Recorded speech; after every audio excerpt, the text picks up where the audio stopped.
అనిపిస్తుందండి. మన ప్రభువును రక్షకుడైన యేసుక్రీస్తు నామమున శుభాభివందనాలు తెలియజేసుకుంటూ ఉదయకాల సమయంలో మరి రీతిగా దేవుని మాటలు ఆధ్యాత్మికంగా మనం అందరము బలపడడానికి ఆత్మీయ సోదరులు మరి రాజశేఖర్ గారి కార్యక్రమాన్ని ప్రారంభించినందుకు ఆయనకి మరోసారి వందనాలు తెలియజేసుకుంటూ సార్ నిన్నటి దినాన్ని మరి చాలా కఠిన సంగతులు మనకు తెలియజేశారు. ఆయన మనతో చెప్పినటువంటి మాటలు మనం చేయాలి కనుక ఆయన మనతో చెప్పినటువంటి మాటలు మనం వినాలి అన్నా మనం చేయాలి అన్నా ఆయనకి మనం స్థలం ఇవ్వాలంటే మన హృదయాన్ని ఆయనకి ఇవ్వాలనేటటువంటి మాటలు అది చక్కగా 6 సంగతులు మనకు వివరించారు. అలాంటి మాటలను బట్టి మనం ఇంకా మరింతగా బలపడడానికి లేఖనాల్లో ఎన్నో సంగతులు మనకున్నాయి. ప్రభు మనకు తెలియజేసినట్లుగా లేఖనాల్లో ఉన్నటువంటి సంగతులు ఆలోచిద్దాం. మరి దావీదు గారు మనందరికీ బాగా తెలుసు. ఆయన కీర్తన గ్రంథంలో రాసినటువంటి ఒక సందర్భాన్ని జ్ఞాపకం చేసుకున్నాం. కీర్తన గ్రంథం 40వ అధ్యాయంలో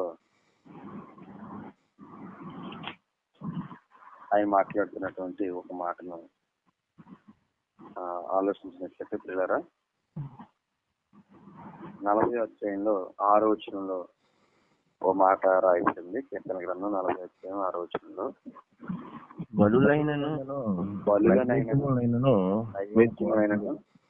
నీవు కోరటలేదు, నీవు చెవులు నిర్మించి ఉన్నావు,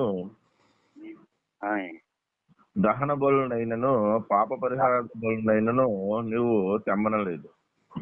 అవునండి, ఇక్కడ ఒక మాట మనం చాలా జాగ్రత్తగా ఆలోచించాలంటే, మరి దావీదు గారు తన జీవితంలో మరి దేవుణ్ణి ఆశ్రయించినటువంటి ఎప్పుడైతే ఆయన రాజ్య పరిపాలన ప్రారంభించింది మొదలుకొని అనేకమైనటువంటి ఇశ్రాయేలు ధర్మశాస్త్ర ప్రకారంగా ఎన్ని రకాలైతే బలులు ఉన్నాయో అన్ని రకాల బలులు మరి అర్పించినటువంటి ఆయన ఇక్కడ ఒక మాట మాట్లాడుతున్నాడు.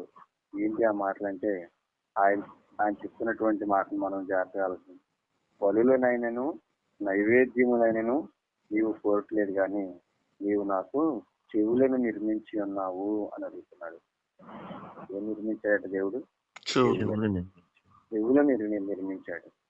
ఆయన మాటలు వినడానికి దేవుడు మనకి చెవులిస్తే ఈరోజు సమాజం ఎలాంటి మాటలు ఏంటందో ఒకసారి ఆలోచించండి. దావీదు గారు చాలా అద్భుతమైనటువంటి మాట ఇక్కడ. ఆయన దేవుడు మన నుంచి కోరుతున్నది ఏంటంటే బలులు గాని నైవేద్యములు గాని కాదు, ఆయన మాట వినడానికి ఆయన మాకు చెవులు నిర్మించాడని. అందుకని ఈ మాటను బట్టి మనం ఆలోచించినట్లయితే మరొక చోట ఆయన దావీదు గారు మాట్లాడుతున్నటువంటి మాటను మనం చూడగలిగి ఇదే సందర్భంలో 51:16 కూడా ఒకసారి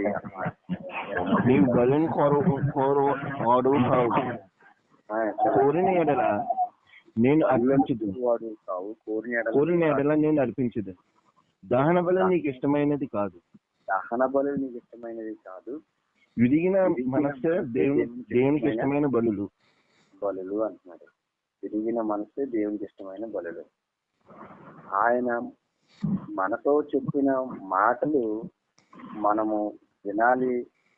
ఆయన కోరుకున్నది ఏంటంటే బలులు, దహన బలులు కాదు, అర్పణలు, బలులు కాదట. విరిగినటువంటి మనసే ఆయనకి ఇష్టం.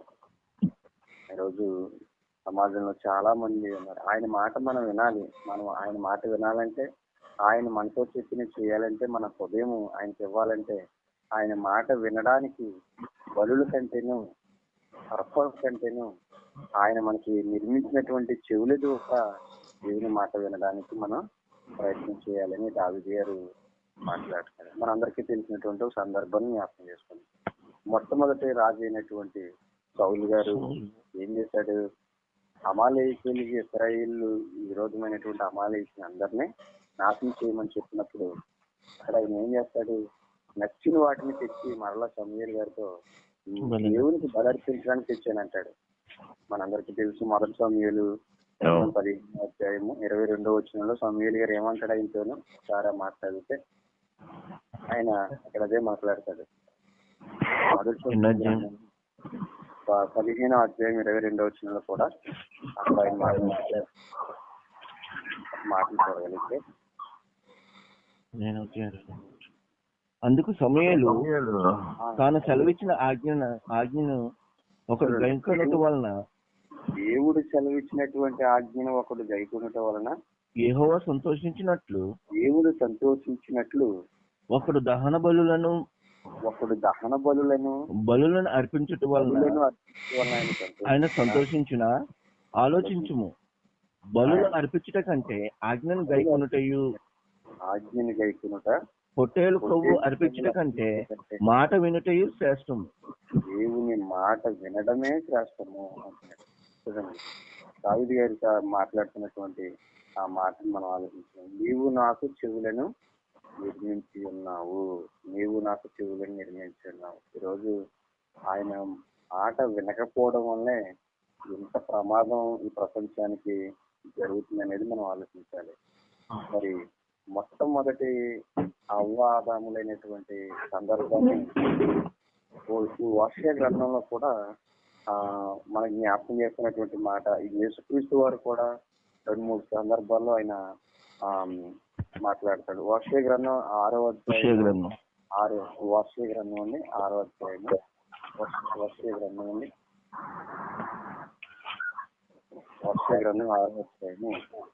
6వ వచనాన్ని మనం చదివినప్పుడు, నేను బదులు కోరను కానీ నేను కోరట్లేదు కానీ కనికరమునే కోరుతున్నాను. దహన బలుల కంటేను దేవుని గురించిన జ్ఞానము నాకు ఇష్టమైనది. దేవుని గురించిన జ్ఞానము నాకు ఇష్టమైనది. కింద ఏమంటాడు చూడండి, ఆదాము నిబంధన మీరినట్లు విశ్వాసఘాతకులే నా నిబంధనను మీరి ఉన్నారని. సో ఎవరిని జ్ఞాపకం చేస్తున్నట్టు ఇక్కడ ఇశ్రాయేలుకి? ఆదాము. ఈ ఎఫ్రాయిము, ఈ సంతతి వారు ఈ వాక్య గ్రంథం చదివితే వీళ్ళందరూ తిరుగుబాటు చేసినటువంటి ప్రజలు. దేవుడు ధర్మశాస్త్రానికి నా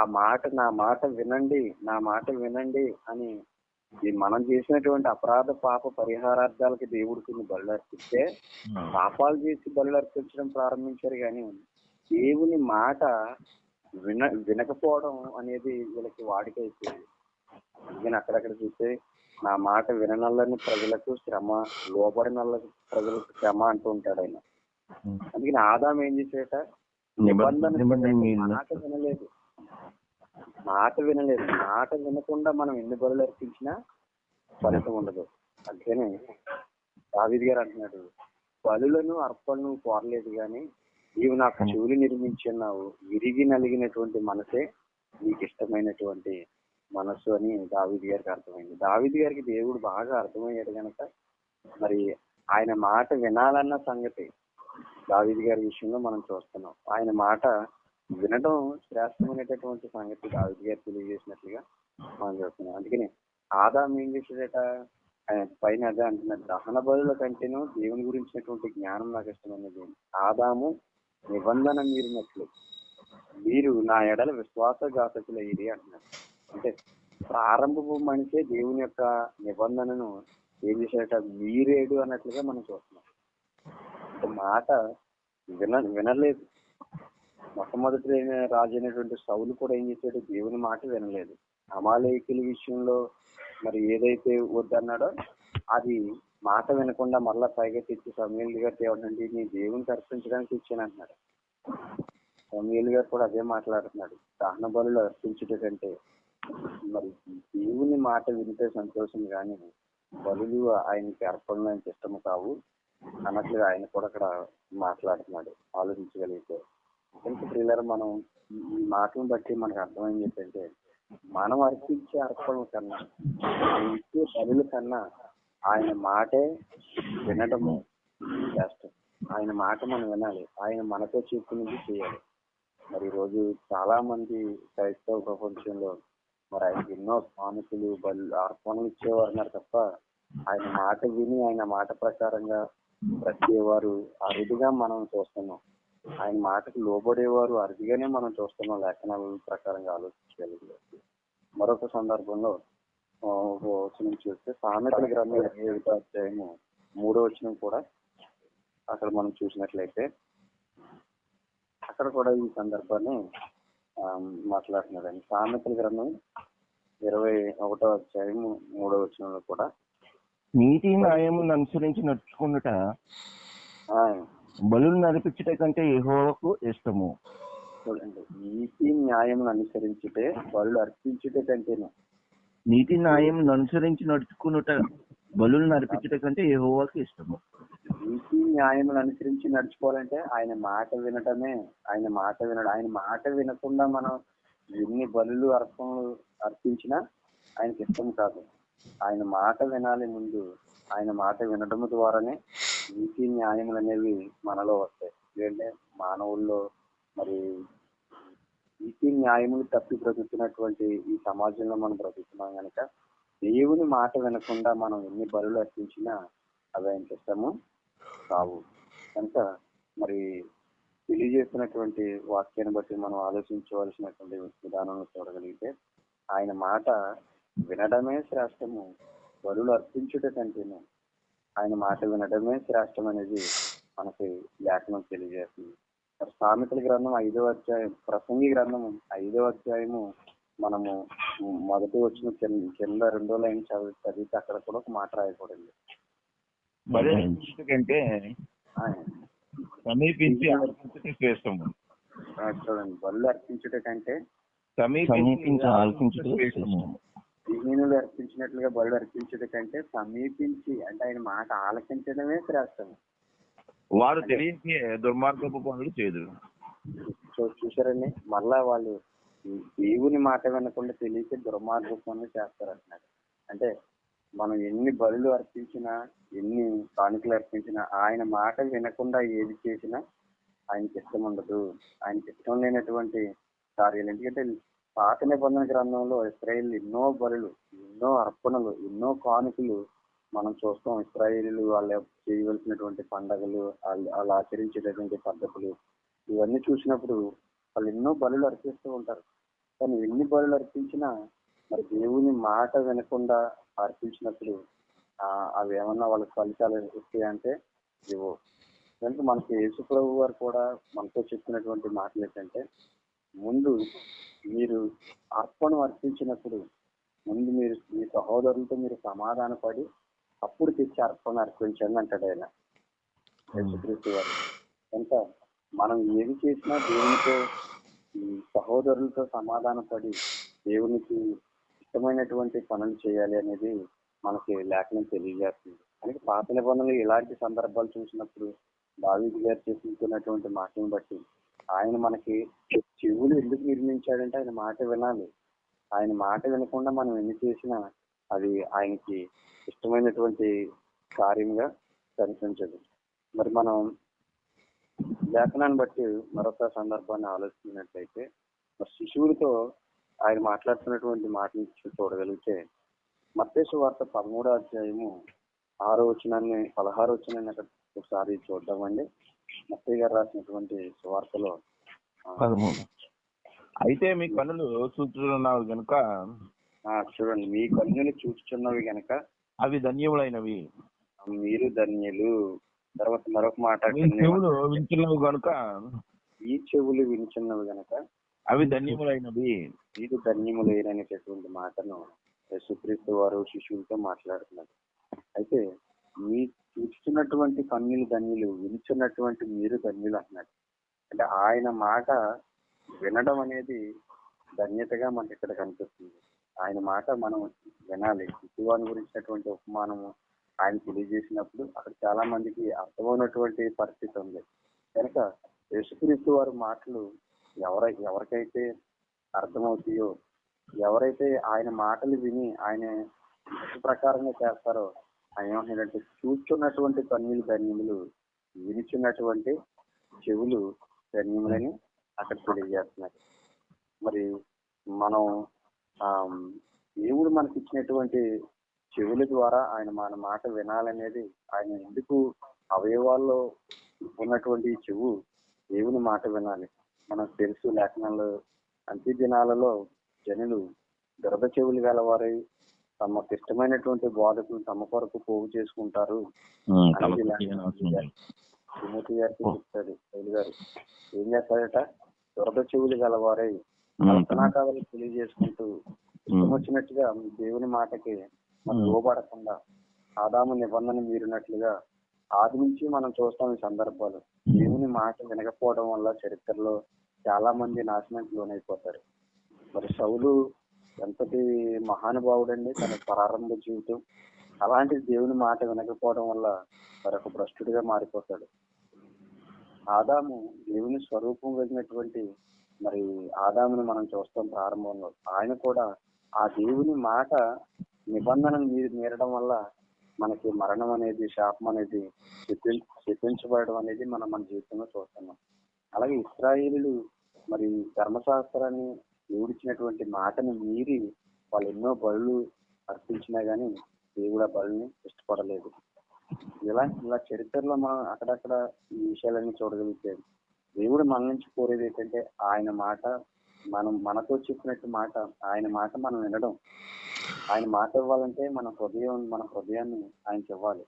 అలా మనం అలా చేసినప్పుడు ఎవరు ఆయన మాట వినగలిగారంటే యేసుక్రీస్తు వారి శిష్యులతో మాట్లాడుతూ అంటున్నారు, మీరు నా మాటలు వింటున్నారు, మీరు నన్ను చూస్తున్నారు కనుక మీరు ధన్యులు, నా మాట వినండి, నేను మీతో చెప్పింది చేయండి అన్నప్పుడు శిష్యులు ఏం చేశారు, సర్వసృష్టికి వెళ్ళి సువార్తను ప్రకటించారు.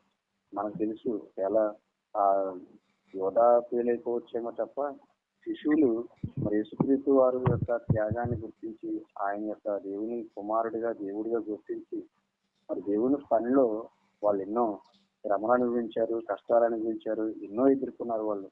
కనుక యేసుక్రీస్తు వారి మాట విన్నారు కనుక మరి ఈ రోజు అపోస్తుల గురించి మనం గొప్పగా చెప్పుకుంటున్నాం.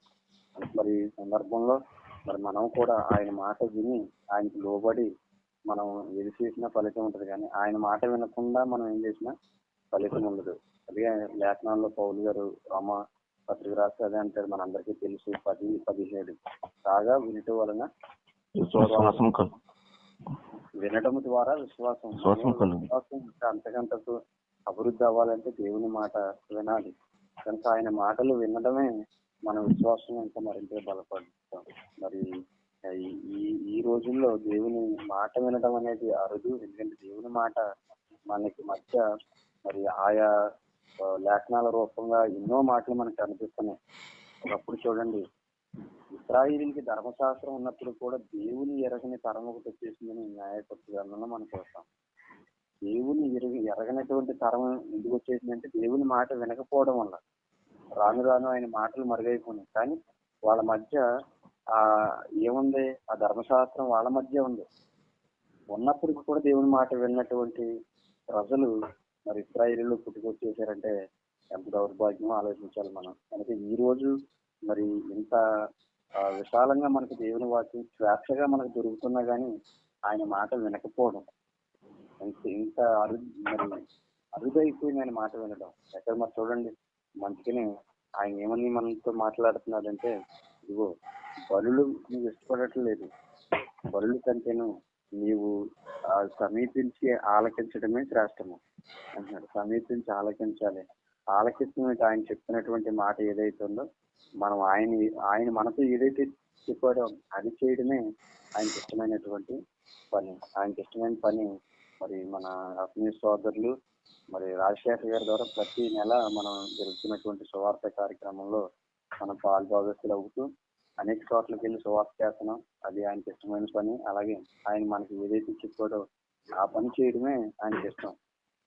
ఇంకా మరి ఈ రకంగా దావీదు గారు ఎన్నో బలులు అర్పించినటువంటి ఆయనకి ఏమర్థమైందంటే, ఈ బలుల కంటేను ఈ మాట వినడం నాకు చెవులు నిర్మించావు కనుక నా చెవులతో నీ మాట వింటానని దావీదు గారు మరి ఎన్నో మాటలు ఆయన పలికాడు. కనుక అలాంటి భక్తుల జీవితాన్ని మనం ఆదర్శం చేసుకుని ఆయన మాట వినకుండా మరి చెడిపోయినటువంటి రాజును చూస్తున్నాం, ఇశ్రాయేలుని చూస్తున్నాం, కానీ ఆయన మాట విన్నవారు మరి ధన్యులయ్యారని లేఖనం మనకు తెలియజేస్తుంది. అలాంటి ధన్యత కలిగి ఉండాలంటే మనం కూడా ఆయన మాట విని ఆయన మాట ప్రకారంగా జీవించాలి. మరి ఈ కొద్ది మాటలు మన వెనుకడిలో దేవుడు దీవించినగాక. మరి ఈ అవకాశాన్ని నాకు ఇచ్చినందుకు మరొకసారి రాజశేఖర్ గారు సార్ గారికి వందనాలు తెలియజేసుకుంటూ చిన్న ప్రార్థన చేసుకున్నాం అండి. కలిగిన దేవ, ఇదిగో మీ లేఖనాల్లో ఉన్నటువంటి విలువైనటువంటి మాటలను బట్టి ఇదిగో నాయన మా జీవితంలో మేము అర్పించేటటువంటి బలుల కంటేను, మేము అర్పించేటటువంటి కానుకల కంటేను ఇదిగో మీ మాట సమీపించి ఆలకించటే శ్రేష్టము. శ్రేష్టమైనటువంటి మీ మాటలు వినగలిగే చెవులు, శ్రేష్టమైనటువంటి మీ మాటలు చూస్తున్నటువంటి కన్నులు ధన్యములైనవని మీ లేఖనం తెలియజేస్తారు. అలాంటి ధన్యత కలిగి ఉండడానికి మీ ప్రస్తుతం ఆయన ఆదాము నిబంధన మీరినట్లుగా, ఇశ్రాయేలుని మీ మాట వినకుండా విశ్వాసఘాతకులైనట్లుగా కాకుండా తండ్రి ఇదిగో మీ మాట విని మీ మాట ప్రకారంగా మేము తండ్రి ఏ విధంగా జీవించాలనేది ఆధ్యాత్మికంగా మేము బలపడడానికి చూపించండి. మా ఆత్మీయ సోదరులు ఇటు రీతిగా మీ మాటలు వినడానికి ఈ ఉదయకాల సమయంలో మరి తండ్రి ఈ కార్యక్రమాన్ని ప్రారంభించారు. ఈ కార్యక్రమం ఆధ్యాత్మికంగా మా జీవితాలు మేము బలపడడానికి మమ్మల్ని అందరినీ ప్రేరేపించి ఒకరినొకరు వాక్యం ద్వారా పురుకొలుపుకుని మీ చిత్తం నెరవేర్చి మీ మాట వినగలిగే మనసును, ఆ ధన్యతను కూడా మాకు అనుగ్రహించమని మా ప్రభువును మీ కుమారుడైన యేసుక్రీస్తు నామం ద్వారా ప్రార్థన అడుగుచున్నాం తండ్రి. ఆమేన్.